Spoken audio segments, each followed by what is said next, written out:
When I discovered that Ethan was cheating, both of us stayed surprisingly calm. He stood in front of the girl to shield her. In a light voice, Lily said to me, "Don't blame him. It was me who couldn't control myself. He's innocent." I nodded to show I understood. That evening, Ethan came home and handed me a divorce agreement. "I've made some financial concessions," he said. "Look it over. If there's no problem, just sign." I tossed the agreement into the trash and kept my tone mild. "Relax. I'm not going to demand a divorce over something this small. It's just an affair. In an age like this, who hasn't faced temptation? Even I haven't always held the line, so how could I blame you?" He took a cigarette from the ashtray and was about to light it. Hearing me, he paused and looked up. I knew why he was startled. Once upon a time, I couldn't tolerate even a grain of sand in my eye. Ethan had always drawn attention from women. Back when we were head over heels, he really did try to keep himself clean for me, but some women are shameless enough to throw themselves at a man. I used to quarrel with him about that all the time. Over the years, though, maybe the passion thinned from being together too long, maybe we just got older and couldn't be bothered to fight. Our marriage turned into a pool of dead water, so still it couldn't stir a ripple. When life is that bland for too long, people start craving a jolt. Ethan and I have known each other for 20 years and have been married nearly 10. His company is thriving now and our parents get along well. "You know what a divorce would mean, right?" I said. "It means dividing assets, the company's stock price taking a hit, and both families thrown into upheaval. Our parents are old with underlying conditions, they might not withstand the shock." He was silent for a long while before saying, "I'm trying to respect you." I laughed, cold. "Your respect is finding a lover outside and putting a green hat on me?" He frowned. "She isn't a homewrecker. I told you, it was me being shameless. She knew I had a family and kept rejecting me." "I get it," I said. "No need to explain. Feelings aren't easily governed by reason." So I put it all on the table. "You're afraid I'll use my status as your wife to bully her, right? Don't worry. I, Emily Shen, may lack other virtues, but I am generous." Ethan studied me, testing the waters. "You really don't mind?" "I wouldn't go that far," I sighed. "But do you and Lily truly love each other?" He didn't answer. I gave a small, tired smile. Real love is rare these days. I've always believed in respecting it and offering blessings. Ethan wasn't swayed by my pretty words, but he knew I was speaking truth. He said he'd think more about the divorce. For several days in a row, he came home on time. When his phone rang, he'd glance at me and then hang up. I said generously, "It's her, isn't it? Pick up. Don't make her sad. You can't give her a rightful title. At least don't let her be wronged in other ways." He held back, then got up and went into the study. The door shut tight, like his heart, which hadn't been open to me for a long time. I understood him well enough. People are often tolerant of those they deeply love, and of those they never loved at all, but they're harshest toward the ones they once loved and no longer do. Ethan must have loathed me just then, so much that even sharing the same living room air felt suffocating. Still, because he feared I might lay hands on his lover, he had to come back every day and keep up the polite pretense with me. Poor man, how hard that must have been. That night, as usual, I sat alone in the empty bedroom. I can't even remember when we last had a married life in the real sense. At first I would still make the first move, but he always said he was tired. But men can still get a woman pregnant at 80. Even paralyzed in bed, they still want to grope the female caregiver. That was when I knew. Ethan wasn't tired at all. He was just already satisfied by another woman. But a 30-year-old woman is ravenous. I'm at the age of high desire. With no other choice, I found myself a clean, unattached man. Right before bed, I got his message. "So when exactly are you getting a divorce?" I replied. "I told you I'm not doing that." He said, "If you won't divorce him, then we shouldn't contact each other anymore." I pictured his 18 centimeters and those 8-pack abs, and I licked my lips with a hint of regret. Divorce was never going to happen. But since he was that firm, I couldn't push it, so I just moved my finger and deleted his number. Thankfully, 3-legged toads are hard to find, but 2-legged men are everywhere. Bye-bye then, on to the next, and the next will be more obedient. On Monday, we had the company's shareholders meeting. Ever since I miscarried from overwork 2 years ago, I stopped going into the office and stayed home to recuperate, living off dividends and peace. Still, I always show up for the quarterly shareholders' meetings. Compared with the last time I came to the company, there were a few more new faces. I spotted the woman in the corner of the conference room who was taking minutes. When she saw me, Lily panicked and averted her eyes, glanced left and right, and finally ducked her head, looking guilty. I didn't feel any hostility toward her, just a faint sense of irony. She was the first woman Ethan ever brought in front of me, but she wasn't the first woman he'd cheated with during our marriage. Ethan is strict about separating work from his private life. He never used to bring those other women to the company.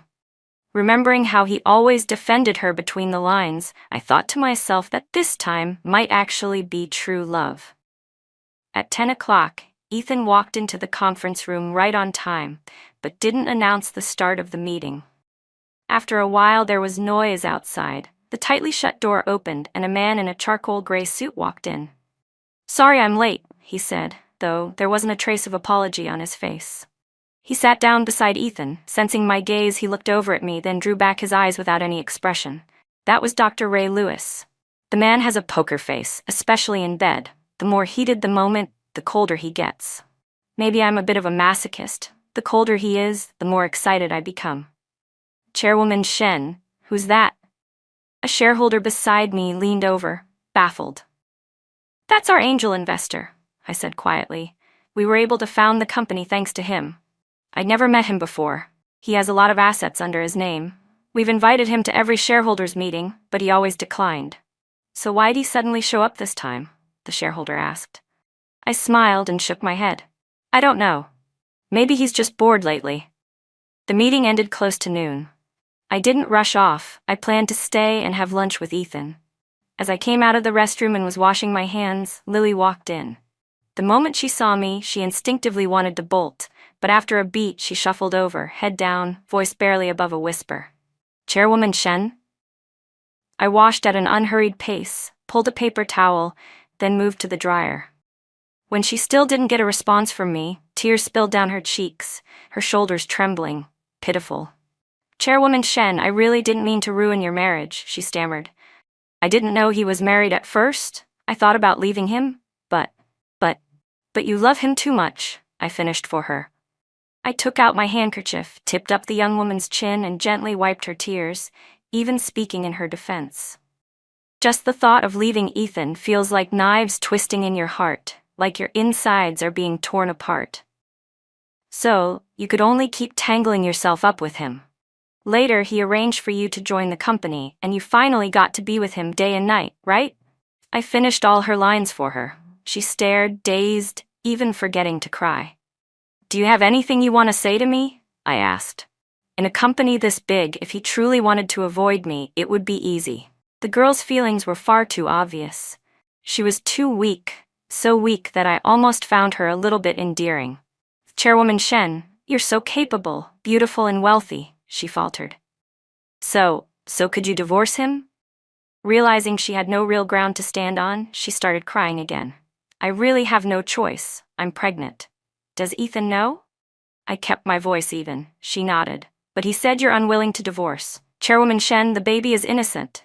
I grew up in a divorced family. I really want to give my child a whole home. Call me shameless if you want, but for the child, I'll do anything." I smiled a little and nodded. "I understand, don't cry. You're carrying a baby, be careful not to upset it." "Thank you for your understanding," she said, and started to kneel to me. When she realized I wasn't stopping her, her knee just hovered there, bent awkwardly in midair. I glanced at my watch. No wonder I was hungry, it was that time already. "Ethan and I will discuss the divorce again," I said, patting her shoulder before drifting out. Ethan's office is large. When I pushed the door open, he was chatting with Ray Lewis. Seeing me, Ethan stood with a smile. "Perfect timing, Ray. You and Emily haven't seen each other in a while, have you? Let's have lunch together." It actually hadn't been that long. We'd slept together just last week. Ray cut me a sidelong look and, with a tiny cough, said, "Yeah, it's been a bit." He added, "I was going to text you both last night about lunch today, but it seems Emily deleted me." "Impossible," Ethan said, picking up my phone to check, and sure enough, there was no Ray Lewis in my contacts. She must have deleted it by accident, he explained for me at once. Emily never deletes people. It's fine, you can add her back at home. Ray held out his QR code, personally watching as Ethan scanned and sent the request. I rolled my eyes inwardly. Who was it swearing last night we'd never be in touch again? Just as I was about to leave the office, the little lover Lily knocked on the door, one hand on her belly, looking miserable. She asked for time off. Technically, she should have gone to her direct supervisor, but since she's the apple of Ethan's eye, it all went smoothly, and in the end, I went to lunch with Ray alone. As we left, Ethan reminded me to keep things good with Ray, and especially regarding the deleting a friend incident, to make it up to him. They had truly been close back in the day, otherwise Ray wouldn't have invested when Ethan started the company. But at this age, in these positions, people change. Hearts get complicated. To show my sincerity in making amends, I let Ray bind my wrists with his tie the moment we got in the car. His expression stayed cold. He caught my ankle, lifted it to his shoulder, and bit down hard. So ruthless, he murmured with an icy edge. Delete me just like that. Come when you want, leave when you want. What am I to you? A dog? The windows were tinted, but we were still near the company, a familiar place that made it impossible for me to control my reactions. I love him this much, yet even knowing Ethan has been cheating for a long time, I still won't divorce. Ray lifted me, settling me back to chest on his lap. He pinched my chin and made me look. Ethan was carefully holding his lover as they stepped out of the elevator, his face full of pity. He was probably taking her to the hospital for a checkup. Tell me, Ray Lewis murmured, if you roll the window down right now and say hi to Ethan, how do you think he'll react? My breathing was ragged. Ray isn't a gentleman, especially in bed. I knew the more I begged, the wilder he would get. So my response was to hit the window switch, lean out, and try to greet Ethan. Sensing something, Ethan turned back, puzzled, but he saw only the windows sliding shut again. What is it? He asked. Lily, obedient as ever, nestled into his arms and looked over too. Ethan shook his head, and the two of them got into their car one after the other. What a pity. Pity, Ray said. He was driving the Rolls-Royce he'd picked up just last week. Ethan had never seen it before, or he would have realized something was off. I remembered the interior photos Ray had sent me, saying the car was roomy, perfect for car sex. After today's hands-on experience, I could confirm it. When we were done, I curled up, exhausted, in the back seat. Ray's collar hung open, and the afterglow still clung to my skin. He looked every inch the movie idol. No matter how hard you force it, this marriage won't last, he said, tapping the steering wheel. Ethan's caught real feelings. No one knows that better than you. Of course I know, I said. The last woman Ethan loved that deeply was me. It's fine. At worst he'll file for divorce, I added with a low laugh. But I've got plenty of time. I can afford to wait. I don't understand you, Ray said, brows knitting. Clinging to a man who doesn't love you, to a marriage without warmth, what's the point? There isn't much point, I admitted, but people don't live only for things that make sense. Besides, even if I divorced, I wouldn't marry you. So you always urging me to divorce, what's the point for you? His thin lips pressed together, his gaze darkening. He was angry, I could tell. I sighed. You want the thrill of an affair and a title that makes it all respectable. Don't be so greedy. That night, Ethan didn't come home, no surprise. Under the pretext of comforting me, Ray walked straight through my front door. At the crest of my trembling, when I could hardly control myself, he even pulled out his phone and called Ethan. Ray, what's up? It was already past midnight. Ethan's voice had that odd, hoarse edge. I heard from Emily that you're going to divorce her, Ray said evenly, his tone giving nothing away about the high-intensity exercise he was in the middle of. I bit my lip hard but still couldn't hold back a choked sound. Ethan heard it at once and pressed, Are you two still together? Ray answered, lowering his eyes. The pads of his fingers gently brushed my sweaty hair and the flushed rims of my eyes. She's crying. Ethan was quiet a moment. I've wronged her, he said at last. So you really do plan to divorce? Ray asked. I don't have a choice. On the other end, I heard the flick of a lighter. Ethan's voice turned wistful. I've already wronged Emily. I can't wrong another woman. She's pregnant. I have to take responsibility. But Emily doesn't want a divorce, she still loves you. When Ray said that, he poured almost all his jealousy out on me. I'll find a chance to talk it over with her, Ethan said, and hung up. Ray kept pressing me, again and again. Do you get it now? He doesn't love you. Divorce him. Then colder. I won't ask again. Are you divorcing or not? I clutched the sheet in a white-knuckled grip. Through clenched teeth I forced out, no, I'm not divorcing. Why should I? Why should I make way for someone else? Why should I hand over a stable life? In this lifetime I, Emily Shen, will at most be widowed, never divorced. Ethan came home the next day at noon. I had only just gotten up. I was worn out, had no appetite, and was cradling a bowl of oatmeal porridge, sipping it in tiny mouthfuls. The living room was very quiet. I sat at the dining table. Ethan sat on the sofa. I don't know how long we stayed like that before he finally said, "Honey, let's talk." He hadn't called me honey in a long time. Back in the early years when the company was starting up and we were fighting side by side, for the sake of clear boundaries, he always used my name in public. Later, little by little, he never switched back, even in private. I rose slowly and walked over. Don't you? She's pregnant. What are you thinking? Not much. If she's pregnant, let her have the baby. It's not like we can't afford to raise a child. I smiled. If you're worried the child won't have a proper status, we can bring the baby here and even register the child under my name. Ethan looked like he hadn't slept, dark shadows under his eyes.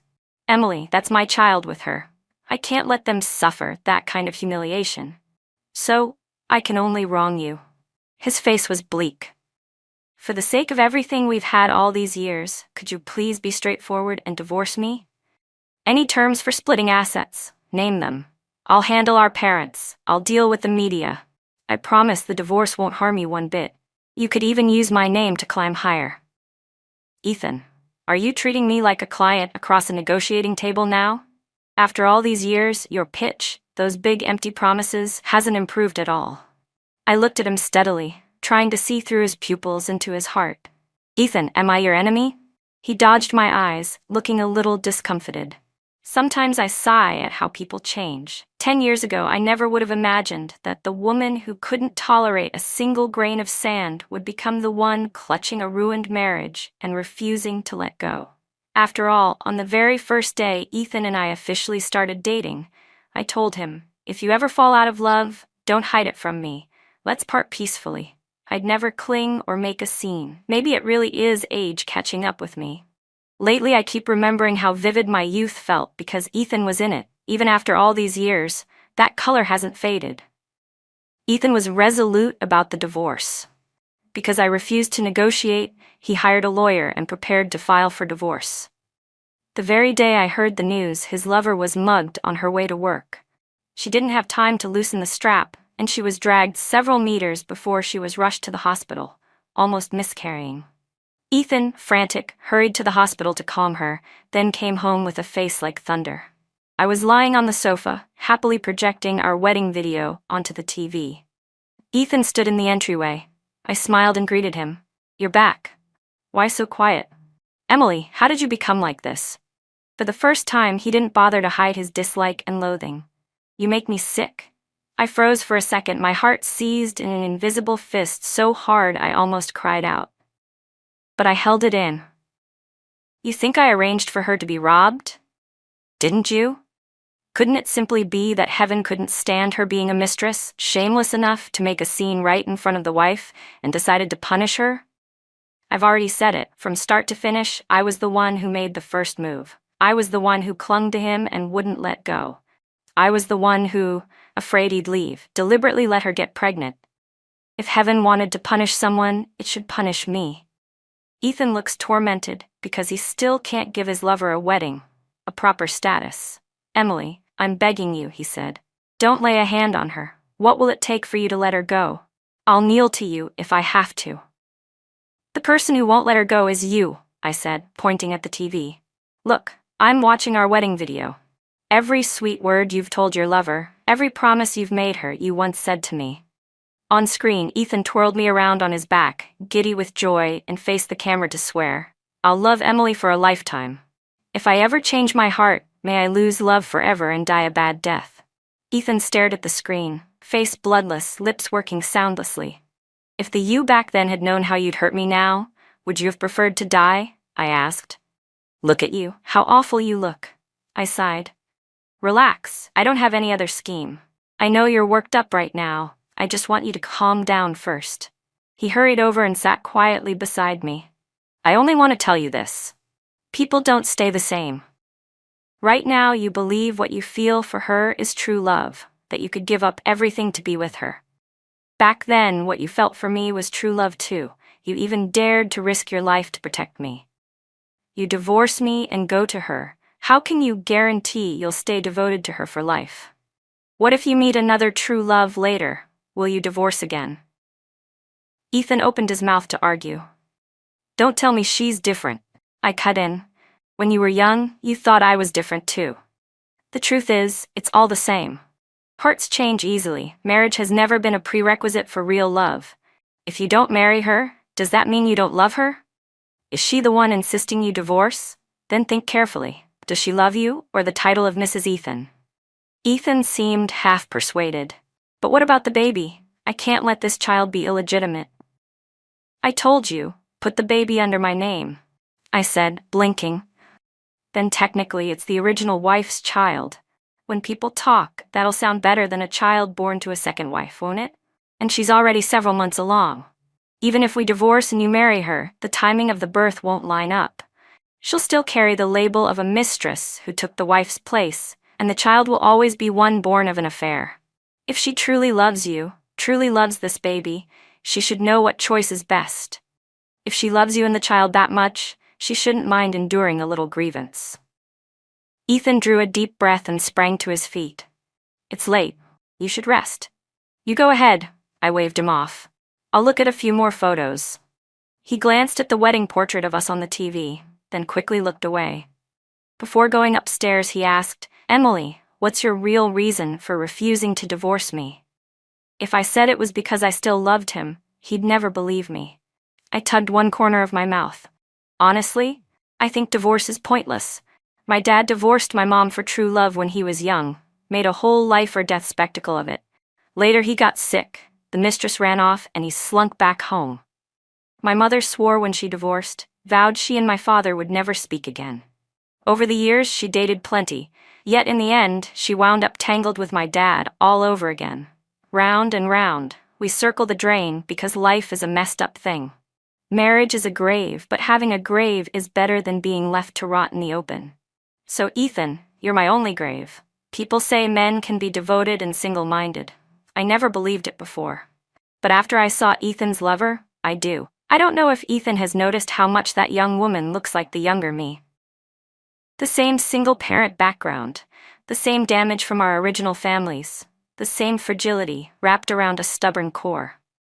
Ethan once told me he hated that we met too early.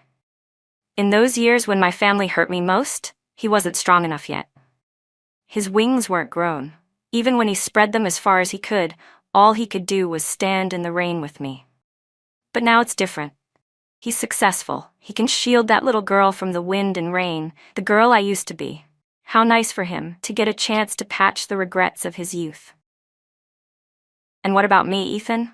What am I supposed to do? You get your tidy ending and I'm the one you leave behind? What did you say when you chased me? What did you promise when you married me? Do those sweet words and vows count for nothing now? You changed your mind and I'm supposed to cooperate like a good girl? Ethan didn't bring up divorce again. Even though she was in her final trimester and needed him, he actually came home more often. I kept playing the magnanimous wife, telling him every time to spend more time with his lover, and even hired 2 live-in nannies to look after her. Ethan said there was only so much I could do. How can nannies compare to a man? I smiled. She wants you, not the help. He silently set a rib in my bowl. By the end of the meal, it still lay there untouched. That night, after his shower, Ethan suddenly asked if I wanted to have marital relations. My first reaction was to tell him to go to his lover. Then I remembered she was in late pregnancy and shouldn't be doing anything strenuous. No wonder he came to me when he had needs. With true love now, it wouldn't look good to find some other woman to vent with. Thinking it through, I'm the only suitable choice. his wife in name at least. But while his needs weren't being met, mine had been more than met already, so I refused him outright. Emily, I remember you used to be very enthusiastic about this. Ethan frowned. You've got it wrong, I said. I'm still pretty enthusiastic. If you're really desperate, book a hostess at a club. I laughed. Back when you still loved me, you still had other women. His face went chalk white as he stared at me. What's with the surprise? Your lies were always clumsy. Don't tell me you thought you'd kept me fooled this whole time. The first time I discovered Ethan was cheating, I felt the sky collapsing. I was young then. I didn't understand that things in this world aren't black and white. I always thought if a man cheated, it meant he didn't love me anymore. Turns out that wasn't true. Ethan still loved me. He even loved me a little more for a while, buoyed by the guilt his affair brought him. But what good is love? His love for me didn't stop him from holding other women in his arms at night. The night I miscarried, when Ethan rushed to the hospital, there was still an obvious lipstick mark on his neck. He was so panicked, eyes wet, holding me as he choked out that he'd never let me suffer like that again, terrified I wouldn't be able to crawl out from the grief of losing our child. For a time, he dropped everything at work and kept vigil over me day and night. After the miscarriage, under Ethan's care, I recovered well. My complexion turned rosy again. Ethan, though, dropped nearly 10 pounds. Does he love me? He probably does. But if you truly love someone, how do you love her and betray her at the same time? There's no flawless love in this world. Love is like the ribs I'm obsessed with. The meat is delicious, but you still have to spit out the bones. Boneless cuts don't have bones, true, but I happen to love ribs, not boneless meat.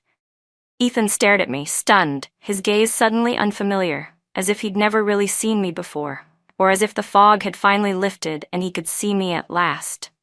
Emily, he asked softly, how did you get through these past few years? Does it matter? I smiled. Now that you finally see my pain, Ethan, do you still feel any pity? His hand hanging at his side began to tremble out of his control. He clenched his fist, and then his whole body started to shake. I thought I'd enjoy watching him suffer for me, but after a few seconds, I only grew bored and looked away. I tossed him his phone. Someone just called you. Ethan, a beat behind, took the phone, returned the call, murmured a few words, and hung up. Her water broke, he reported, as if giving me an update. They're on the way to the hospital. Then hurry up and go, I said. Don't delay. But he just stood there, not moving. I yawned lazily, stretched out, and lay down. Congratulations in advance, I added. You're finally going to be a dad. I fell asleep and didn't even notice when Ethan finally left. Ethan had a daughter. When the baby turned 1 month old, we held a small, full-month banquet for her. It was my idea. After all, Ethan and I hadn't divorced, and the child was registered under my name. In our circle, bringing an illegitimate child home isn't uncommon. You can't fool people who care to look, but outwardly it still passes for respectable. As a new father, Ethan couldn't hide his joy. Who knows what the guests really thought, but on the surface everyone offered congratulations. Ray Lewis sent a gift too, a pair of solid gold bangles. They weren't light, but compared to his usual style, it wasn't exactly generous. A maternity nurse took care of the baby the whole time. When I was in the mood, I'd go over to tease her. I didn't have many thoughts about Ethan and his lover, but the child truly inherited their best features.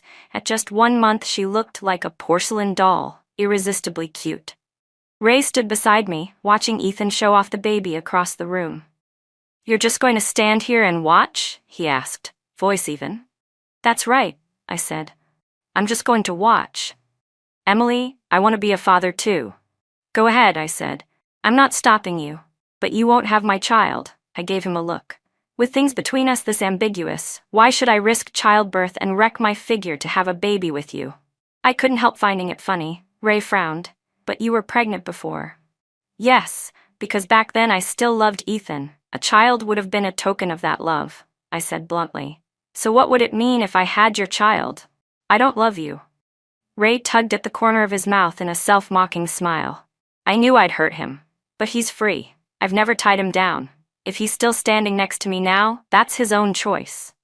Don't blame me. We're all adults. We live with the choices we make. Ethan came over holding the baby and greeted Ray Lewis, then casually asked about Ray's love life. "You've been single for quite a while, haven't you? Your family isn't pushing you?" Ray teased the baby a bit and said offhandedly, "The person I like still isn't divorced. There's nothing I can do." The whole room went silent. Ethan actually laughed. "You're cracking jokes now? I have to admit, paired with that cool deadpan face of yours, the cold humor kind of works." "I'm not joking," Ray said. His gaze slid to Lily standing behind Ethan, and then he suddenly smiled. "I even thought about asking you for pointers. What trick did you use to win Ethan's heart and have his baby? But on second thought, you went as far as having a child and still haven't secured your place. Maybe you're not that capable after all." The words hit like a bomb, blowing apart the fragile calm we'd been pretending to keep. After dropping that, Ray put away his smile and looked at Ethan with a blank face. "Ethan, I want to discuss something with you. Could you be decisive and divorce Emily? I really don't want to be the other man anymore. To be fair, you've had a child with another woman. Shouldn't Emily have a child with another man? And if we both count as homewreckers, your mistress has money, love, and a baby. Why do I have nothing?" The full-month banquet was ruined, and the last fig leaf between Ethan and me was ripped away. Terrified Ray might blurt out something even more earth-shaking, I slapped him in a panic. "Shut up." Ray's head tipped slightly from the blow. He sniffed, then asked, expressionless, "Did you change your perfume? The scent of that slap doesn't smell like before." Sure enough, you should never pick someone with more status than you to cheat with. If things go south, you might not be able to keep a lid on the fallout. I hadn't planned to get entangled with Ray in the first place. My plan was to find a clean, young guy, energetic and easy to handle. Meeting Ray was pure accident. He was Ethan's college classmate, a very aloof type. Every time we met, we exchanged polite nods and barely said 2 words. After I married, we saw each other even less. We added each other as contacts, and the chat window stayed dormant for ages. Occasionally, Ethan would mention him, saying Ray had a sharp eye. 8 or 9 out of 10 of the companies and projects he invested in made money. I knew Ethan was deeply jealous of Ray. Ray came from a better family and was more capable. But none of that had anything to do with me. So when I ran into Ray at a bar, I pretended not to see him. I looked decent enough that it didn't take long for a young man to hit on me. I picked one, had a few drinks, and decided to get a room. Worried I'd balk at the last second because of my fastidious streak, I even took a little something to get in the mood. As I swallowed it, I thought how absurd it was that I would have a day like this, becoming this kind of rotten person. But the world is rotten through. Everyone around me was rotten. Rotting a little myself made me fit in better. I'd booked the presidential suite in advance. When the drug kicked in, the young man swiped his card, and before we even made it into the room, I couldn't help throwing my arms around him, only to be yanked away. It was Ray. He'd followed me all the way to the hotel. With a dark face, he drove his fist into the young man. "Don't, stop hitting him," I panted, heat flooding my body. I collapsed to the floor, breath burning. "What did he give you?" Ray frowned. "I'm calling 911.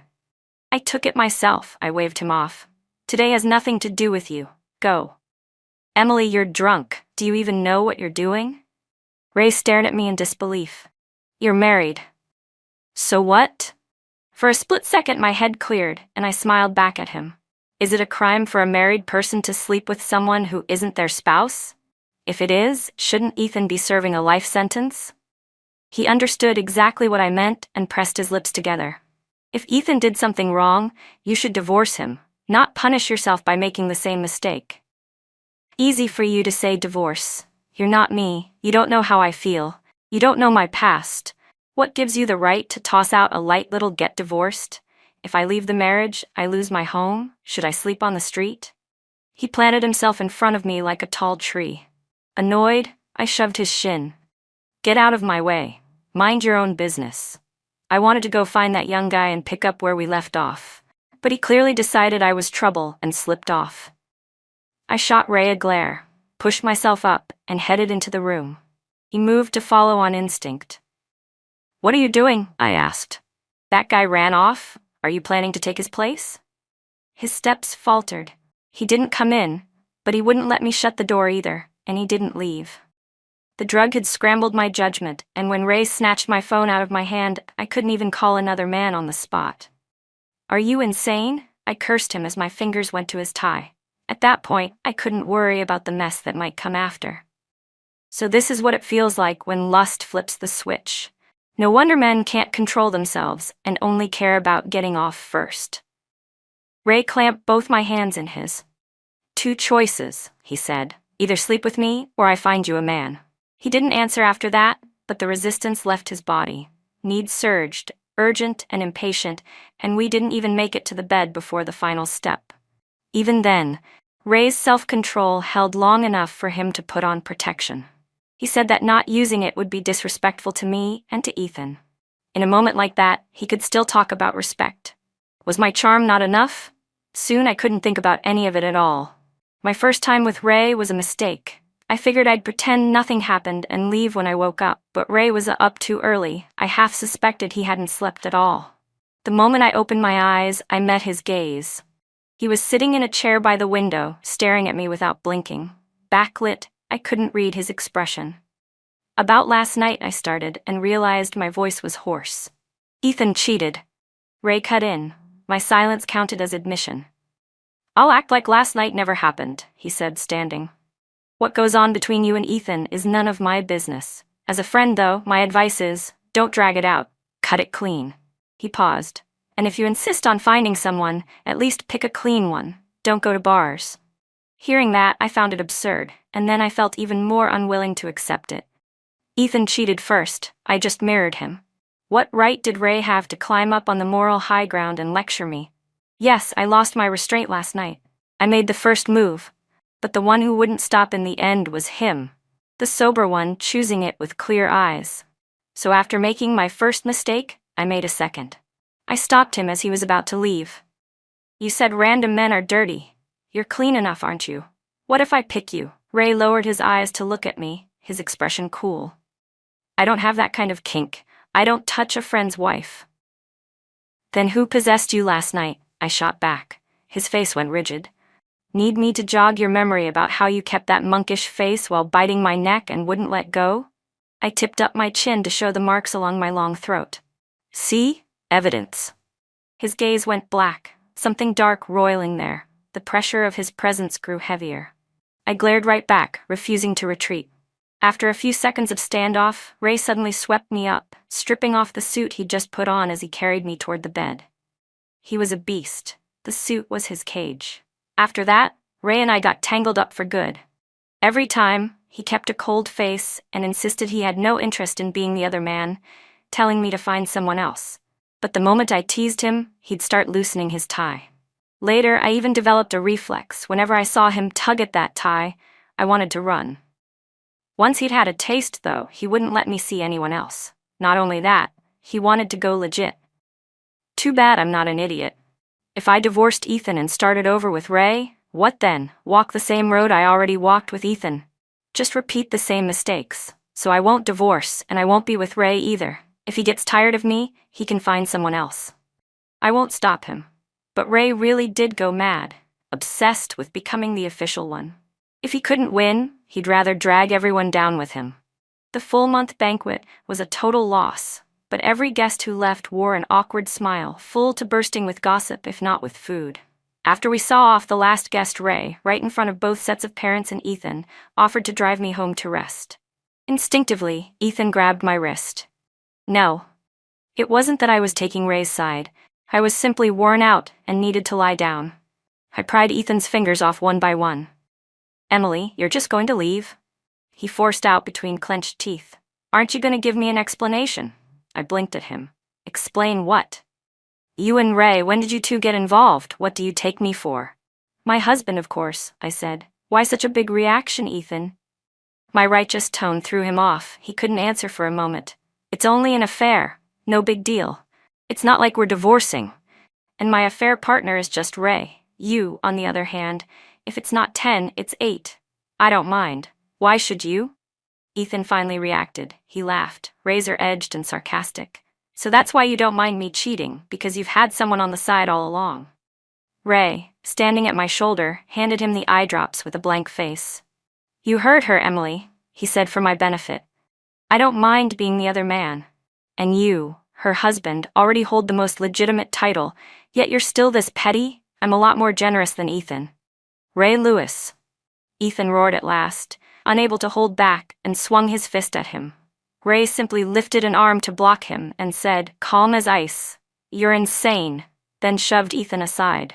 Ethan stumbled back a few steps and knocked over several stools trying to steady himself.